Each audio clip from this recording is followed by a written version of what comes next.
అందరికీ నమస్కారం. నేను మీ Reddy Srinivasa Varaprasad, Andhra Pradesh state ex services league ప్రెసిడెంట్ని మాట్లాడుతున్నాను.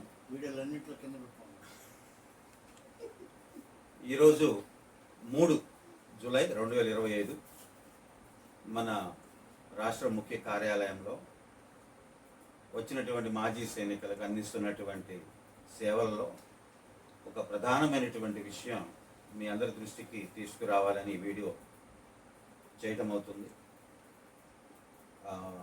అనేక ప్రాంతాల నుంచి అనగా మన రాష్ట్రంలో ఉన్న అనేక జిల్లాల నుంచి వస్తున్నటువంటి మాజీ సైనికులకు ప్రతిరోజు మనం అందిస్తున్నటువంటి సేవలను బట్టి వారు తెలియచేస్తున్న ధన్యవాదాలు మరి కృతజ్ఞతలను బట్టి మేము మరింతగా మన మాజీ సైనికుల కమ్యూనిటీకి సేవలు అందించాలి అన్నటువంటి ఒక ప్రోత్సాహం మనకు దొరుకుతుంది. కాబట్టి సేవలే మా ప్రధాన లక్ష్యంగా భావిస్తూ మన ఆంధ్ర రాష్ట్ర ఎక్స్ సర్వీసెస్ లీగ్ ముఖ్యాలయం బాపట్ల ద్వారా ఆన్లైన్లోనూ అదేవిధంగా ఇక్కడ వచ్చినటువంటి వారికి సేవలు అందిస్తున్నాం. మన మాజీ సైనికుల కమ్యూనిటీకి సేవలు అందించడంలో మాకు ఆనందం, సంతోషం కలుగుతున్న దాని ప్రకారం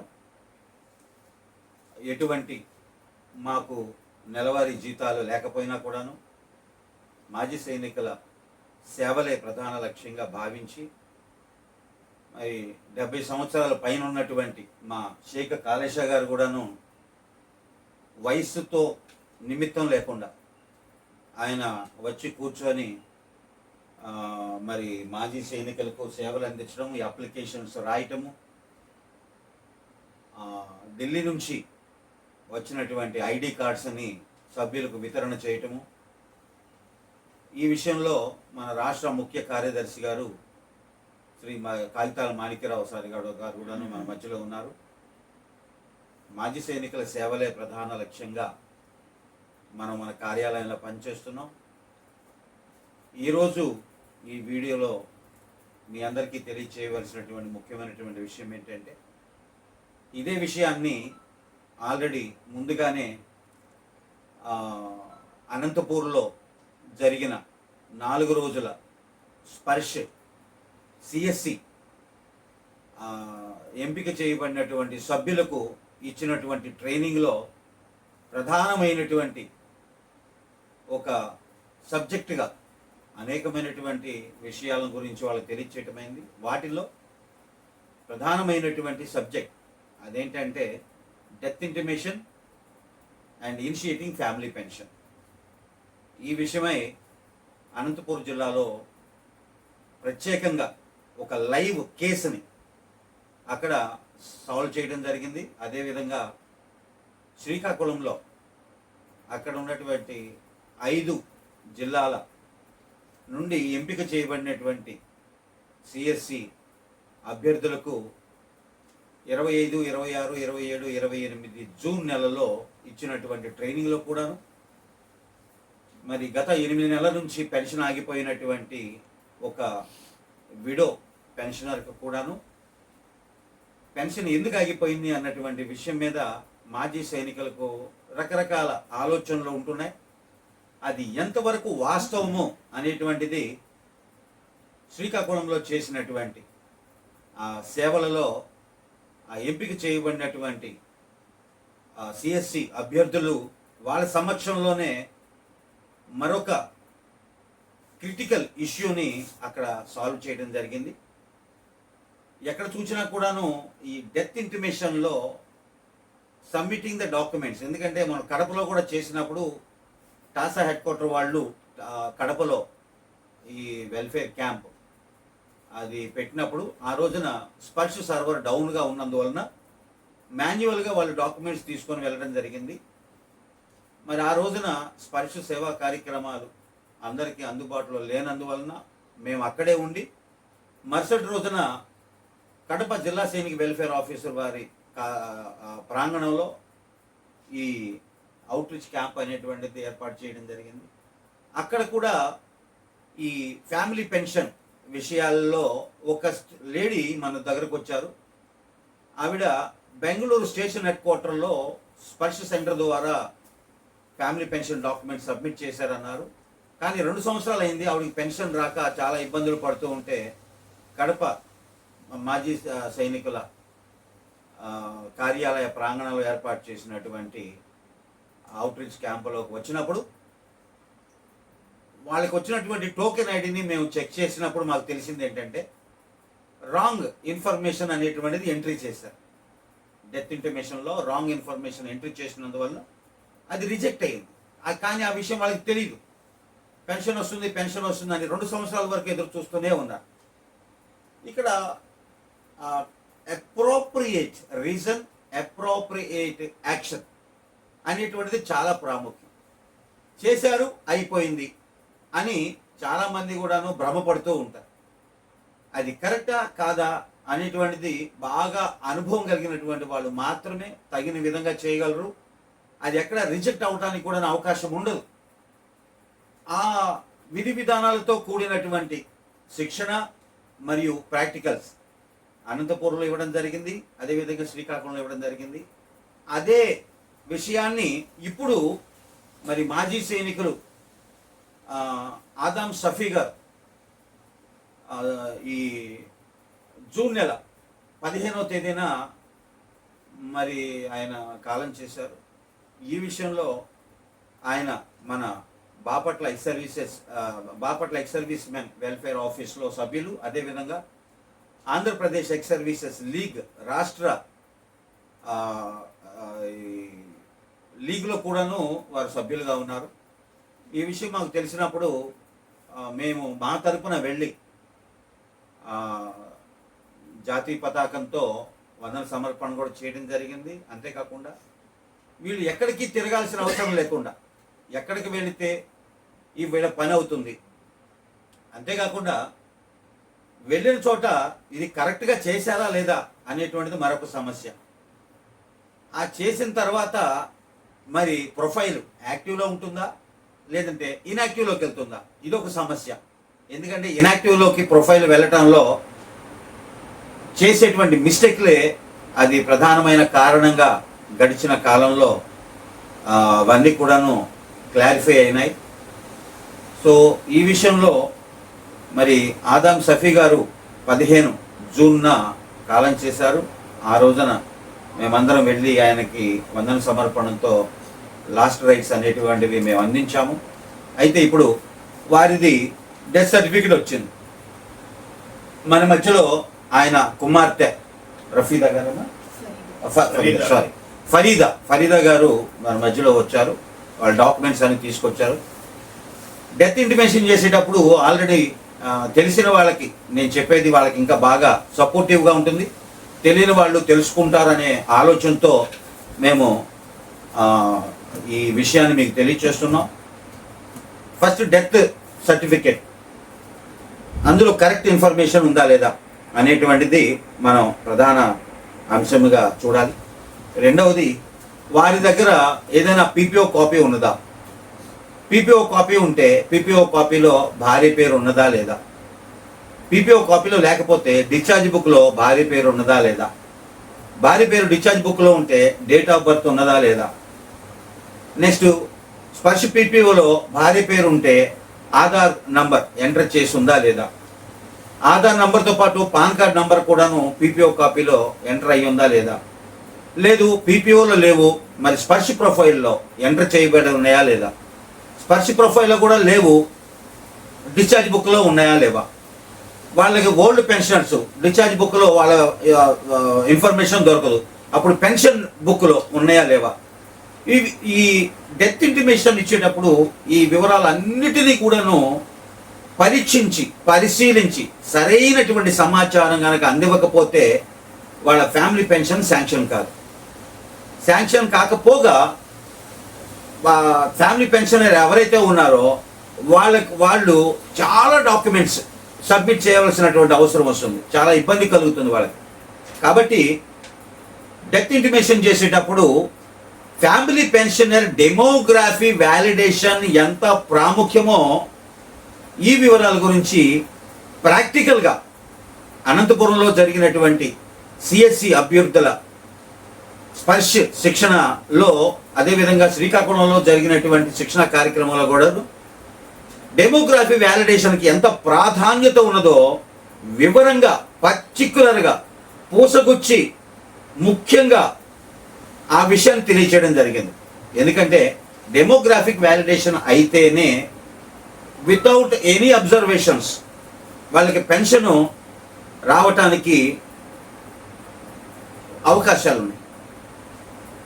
దాంతోపాటు సపోర్టింగ్ డాక్యుమెంట్ కూడాను కరెక్ట్ డాక్యుమెంట్స్ అప్లోడ్ చేయాలి. ఒక డెత్ సర్టిఫికేట్ పెట్టాలా, రెండోది ఈ bank passbook, Sparsh PPO copy, bank passbook, తర్వాత ఆధార్ కార్డు, పాన్ కార్డు, ఇవన్నీ డాక్యుమెంట్స్ అప్లోడ్ చేయాల్సి వస్తుంది. ఇందులో ముఖ్యంగా మరి ఈ రోజున ఈ ఆదం సఫీ గారి యొక్క డెత్ ఇంటిమేషన్తో పాటు ఆయన శ్రీమతి గారు అఖ్తరునిసా వారిది ఫ్యామిలీ పెన్షనర్గా డీటెయిల్స్ అప్లోడ్ చేయడంలో మేము ఇక్కడ కనుగొన్నది ఏంటంటే డెమోగ్రాఫిక్ వ్యాలిడేషన్ ఫెయిల్లో ఉంది. కానీ ఆధార్ డీటెయిల్స్లోను వాళ్ళ పాన్ డీటెయిల్స్లోను అప్డేట్ చేసిన తర్వాత అవన్నీ కూడాను ఆధార్ సిస్టంలో అప్లోడ్ అయిన తర్వాత మరి ఈ రోజున ఫ్యామిలీ పెన్షన్ ఎక్కడ ఇబ్బంది లేకుండా, ఎక్కడ ఆటంకం కలగకుండా వారికి త్వరితగతిలో పెన్షన్ శాంక్షన్ అయ్యేటువంటి విధంగా సరైనటువంటి సపోర్టింగ్ డాక్యుమెంట్స్తో అప్లోడ్ చేయడం జరిగింది. డెమోగ్రఫీ వ్యాలిడేషన్ అనేటువంటిది చాలా ప్రాముఖ్యమైనది. మరొక ముఖ్యమైనటువంటి విషయం ఏంటంటే మరి ఇప్పుడు ఆదం సఫీ గారు హార్ట్ స్ట్రోక్తో చనిపోయారు. అలా కాకుండా వేరే ఏదైనా యాక్సిడెంట్లో కానీ చనిపోయినప్పుడు వాళ్ళ ఎఫ్ఐఆర్ కాపీ ఉంటుంది, పోస్ట్ మార్టం రిపోర్ట్ ఉంటుంది, ఇవన్నీ ఉంటాయి. మరి అలాంటి పరిస్థితుల్లో ఎవరు రాకూడదు. కానీ అటువంటి సంఘటనలు లేదంటే అవి జరిగినప్పుడు మనం ఏం చేయలేం. ఒకవేళ అటువంటి ఘటనలు మనం ఎదుర్కొన్నప్పుడైతే మనం ఏం చేయాలి, ఏమి ప్రాముఖ్యంగా మాజీ సైనికులైనటువంటి మన ఆంధ్ర రాష్ట్రంలో ఉన్నటువంటి త్రివిధ దళ మాజీ సైనికులు సుమారుగా 1,00,000 మంది ఉన్నారు. మేము అందిస్తున్నటువంటి సేవలు ఎవరికి అర్థం కావట్లేదు. తన దాకా వస్తే కానీ తెలియదు అన్నట్లుగా మాజీ సైనికులు ప్రవర్తిస్తున్నారు. ప్రతి ఒక్కరికి మేము తెలియచేయాలి అని అనుకున్నటువంటి విషయం ఏంటంటే ఇప్పుడు ఈ ఆదం సఫీ గారి యొక్క పెన్షన్ పాస్బుక్ని మేము చెక్ చేసినప్పుడు ఇందులో డిఎస్పి గోల్డ్ అని మాత్రమే వచ్చాను. ఏంటి సార్? అవును కదమ్మా. దీంట్లో ఈ పెన్షన్ పాస్బుక్లో అకౌంట్ టైప్ చూస్తే డిఎస్పి గోల్డ్ అని వచ్చింది. డిఎస్పి గోల్డ్ అని అంటే సర్వింగ్ సోల్జర్ అని అర్థం. ఒక సైనికుడు రిటైర్మెంట్ అయి వచ్చిన తర్వాత ఆయన పీపీఓ కాపీతో పాటు ఒక అప్లికేషన్ ఆ బ్యాంక్ మేనేజర్కి ఇచ్చినట్లయితే డిఎస్పి గోల్డ్ అంటే సర్వీస్ అంటే శాలరీ అకౌంట్ అన్నమాట. దాని నుంచి డిఎస్పి పెన్షన్ గోల్డ్గా మార్చి అది పెన్షనర్ అకౌంట్గా చేయడం జరుగుతుంది. ఈ వీడియో మాజీ సైనికుల కొరకు మాత్రమే కాదు, సర్వీసులో ఉన్నటువంటి ప్రతి వారికి కూడాను ఒక ఇంపార్టెంట్, చాలా ప్రధానమైనటువంటి విషయంగా ఈ వీడియో ద్వారా తెలుసుకుంటారని మేము ఆశిస్తున్నాం. ఎవరైతే సర్వీస్లో ఉన్నారో వారు కూడాను రిటైర్ అయి వచ్చిన తర్వాత మీకు ఒక జనరేట్ అయినటువంటి పీపీఓ ప్లస్ ఒక అప్లికేషన్ మీరు మీ హోమ్ బ్రాంచ్ అంటే మీ ఏ బ్రాంచ్లో అయితే మీకు పెన్షన్ వస్తుందో ఆ పెన్షన్లో బ్యాంక్ మేనేజర్ గారికి పీపీఓ కాపీతో పాటు ఒక అప్లికేషన్ మీరు అందజేసినట్లయితే అది state bank of India account కనుక అయి ఉన్నట్లయితే అది ఎస్బీఐ గోల్డ్ నుంచి ఎస్బీఐ పెన్షన్ గోల్డ్గా మారుస్తారు. అప్పుడు ఎక్స్ సర్వీస్ మెన్గా మీకు అందవలసినటువంటి ప్రతి బెనిఫిట్ కూడాను without any objection, without any obstruction, without any problem మీకు కంటిన్యూ అవుతుంది. కాబట్టి ఈ విషయాన్ని సేవలో ఉన్నటువంటి త్రివిధ దళాల సైనికులు మరి రిటైర్ అయినటువంటి మరి సైనికులు అనగా మాజీ సైనికులు రాష్ట్రంలో ఉన్నటువంటి సుమారుగా 1,00,000 మంది మాజీ సైనికులకు ఈ వీడియో ద్వారా ఈ విషయం మీద మీరు జాగరూకతతో ఈ విషయం తెలుసుకొని స్టేట్ బ్యాంకులో ఉన్నటువంటి ప్రతి పెన్షనర్ డిఎస్పి గోల్డ్ కనుక అయితే దానిని డిఎస్పి పెన్షన్ గోల్డ్గా చేసుకోవాలని, మరియు అసలు డిఎస్పి పెన్షన్ గోల్డ్ కానీ డిఎస్పి గోల్డ్ కానీ కూడా ఉండవు. కొంతమంది ఎస్బీఐలో పెన్షన్ తీసుకున్నటువంటి ఎక్స్ సర్వీస్ మెన్ వాళ్ళది ఇంకా సేవింగ్స్లో ఉంటుంది. సేవింగ్స్లో కనుక మీ అకౌంట్ టైప్ ఉన్నట్లయితే అనుకోకుండా ఏదైనా ఘటన జరిగితే వాళ్ళకి PAI personal accidental insurance benefits వాళ్ళకి వర్తించవు. ఒక చిన్న నిర్లక్ష్యం వలన మీ జీవితంలో జరగకూడదు జరిగినప్పుడు ఒక చిన్న నిర్లక్ష్యం వలన ఒక మాజీ సైనికుడి మీద ఆధారపడి ఉన్నటువంటి కుటుంబ సభ్యులకు ఫైనాన్షియల్ సపోర్ట్ వాళ్ళకు దొరకదు, వాళ్ళకు లాస్ అవుతుంది. మాజీ సైనికుడిని ఎడిదిరి కోల్పోతారు. అసలు కుటుంబంలో చాలా ప్రాముఖ్యమైనది, వెలకట్టలేనటువంటిది మాజీ సైనికుని యొక్క జీవితం. ఆ మాజీ సైనికుడు ఉంటేనే ఆ కుటుంబానికి ఒక బలము, ఒక అండ, ఒక ధైర్యం. కానీ ఒక్కోసారి మనకి జరగకూడదు జరిగినప్పుడు ఆ కుటుంబం ప్రధానమైనటువంటి ఒక సపోర్టును కోల్పోతుంది. సపోర్టు కోల్పోగా మళ్ళీ దానితో పాటు వాళ్ళకి ఎంటైటిల్మెంట్స్, పర్సనల్ యాక్సిడెంటల్ ఇన్సూరెన్స్ అది వాళ్ళకి అందదు. కారణం ఏంటంటే వాళ్ళ అకౌంటు సేవింగ్స్లో ఉంటుంది, దాన్ని డిఎస్పి పెన్షన్ గోల్డ్లో మార్చుకోలేదు. సో ఇటువంటి విషయాలు మీ క్షేమం కోరి, మీ ఆరోగ్యం కోరి, మీ క్షేమం కోరి మాజీ సైనికుల సేవలే ఆంధ్ర రాష్ట్ర ఎక్స్ సర్వీసెస్ లీగ్ ప్రధాన ఉద్దేశంగా, ప్రధాన బాధ్యతగా ఎవరికి కూడాను అటువంటి పరిస్థితులు రాకూడదని, ఒకవేళ దైవాధీనం వల్ల ఒకవేళ వస్తే ఎవరు కూడాను ఆ ఫెసిలిటీస్ వాళ్ళు పోగొట్టుకోకుండా ఉంటారని మీకోసం పగలు రాత్రులు మేము కష్టపడుతూ సేవలు అందిస్తున్నాం. కానీ కాబట్టి ఈ వీడియో ద్వారా మీరందరూ తెలుసుకొని జాగ్రత్త పడతారని, మీకు ఏదైనా సమస్యలు కనుక వచ్చినట్లయితే మా ఆంధ్ర రాష్ట్ర ఎక్స్ సర్వీసెస్ లీగ్కి మీరు తెలియచేసినట్లయితే మా వంతు సహాయం మేము అందించడానికి మేము సిద్ధంగా ఉన్నాం. మా ఆఫీస్ నుంచే మేము మీకు సేవలు అందిస్తాం. ఇంత దూరం మా బాపట్ల ముఖ్య కార్యాలయానికి రాలేకపోయినట్లయితే మీరు ఇంట్లోనే ఉండి మేము అడిగే డాక్యుమెంట్లు మీరు మాకు వాట్సాప్లో పంపిస్తే మేము మీకు మీ ఇంటి వద్దకే మేము మీకు సేవలు అందించడానికి మేము సిద్ధంగా ఉన్నాం. అదే మన ఆంధ్ర రాష్ట్ర ఎక్సైజ్ సర్వీసెస్ లీగ్ వారు అందించేటువంటి సేవలు ఉన్నటువంటి ప్రాముఖ్యత. మన భారతదేశంలోనే ఈ విధంగా ఏ రాష్ట్రంలో కూడాను మరి మాజీ సైనికులు సేవలు అందించట్లేదని మాకు వస్తున్నటువంటి ఫోన్ కాల్స్ను బట్టి మేము సంతోషిస్తున్నాం. మా కృషి మీకోసం, మా ప్రయాస మీకోసం. మీకు ఏదైనా సమస్యలు ఉన్నట్లయితే మరి రాష్ట్ర ముఖ్య కార్యదర్శి శ్రీ కాగిత మాణిక్యరావు గారు ఆయన మొబైల్ నెంబర్ చెప్తారు, మీరు నోట్ చేసుకోండి, ఆయనకు ఫోన్ కాల్ చేయండి. ఆయన మొబైల్ నెంబర్ కనుక బిజీగా ఉంటే మన రాష్ట్ర ex services league head quarter కోశాధికారి షేక్ కాళేశ్వర్ సార్ ఉన్నారు, ఆయన కూడా మీకు నంబర్ ఇస్తారు, ఆయనకు కాల్ చేయవచ్చు. ఆ 2 నంబర్లు ఒకవేళ బిజీగా ఉంటే నాకు కాల్ చేయండి, ఎందుకంటే నా నంబర్ ఎడితిరిగి బిజీగా ఉండదు. ఒకవేళ నేను ఫ్రీగా ఉండి కనుక నేను మీతో మాట్లాడగలిగితే వెళ్ళనుకో, ఎందుకంటే ప్రాబ్లం సొల్యూషన్ ఫైనల్గా వచ్చేది నా దగ్గరికే కాబట్టి నా నంబర్కైనా మీరు కాల్ చేయొచ్చు. ఇప్పుడు మన కాగిత మాణిక్యరావు సార్ గారు ఆయన మొబైల్ నెంబర్ చెప్తారు, మీరు నోట్ చేసుకోండి. 7989513093. 7989513093. కాగిత Manikya Rao, state general secretary, Bapatla. ఇప్పుడు మన కోశాధికారి గారు శ్రీ కాళేశ్వర్ సార్ గారు ఆయన మొబైల్ నంబర్ కూడా మీకు తెలియజేస్తారు. 9492614498. 9492614498. మన రాష్ట్ర ఎక్స్ సర్వీసెస్ లీగ్ ముఖ్యాలయంలో కోశాధికారిగా పనిచేస్తున్నారు షేక్ కాళేశ్వర్ సార్. ఇప్పుడు నా నంబర్ చెప్తాను, 8121572499.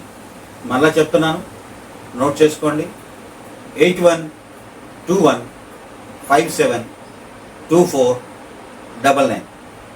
ఈ వీడియోలో మరి మా అసోసియేషన్లో ఉన్నటువంటి చాలా ప్రాంప్ట్గా రెస్పాండ్ అయ్యేటువంటి ఒక తోటి మాజీ సైనికుడు మేము కోల్పోయాము.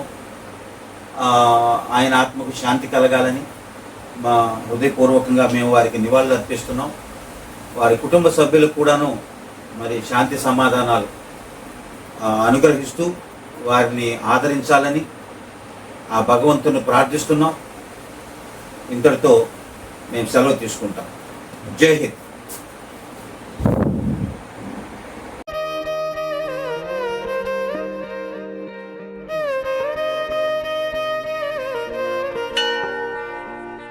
ఉన్నాడో లేడో తెలియదు దేవుడు, కానీ ఉన్నన్నాళ్ళు వెతుకుతూ ఉంటాడు జీవుడు. ఎవరన్నారో తెలియదు గాని ఆనాడు మానవ సేవే మాధవ సేవని ఓ మహనీయుడు. దేవుడంటే సాయమేరా తమ్ముడు, ఆ దేవుడే ఇది చెప్పిన ఎవ్వడు నమ్మడు.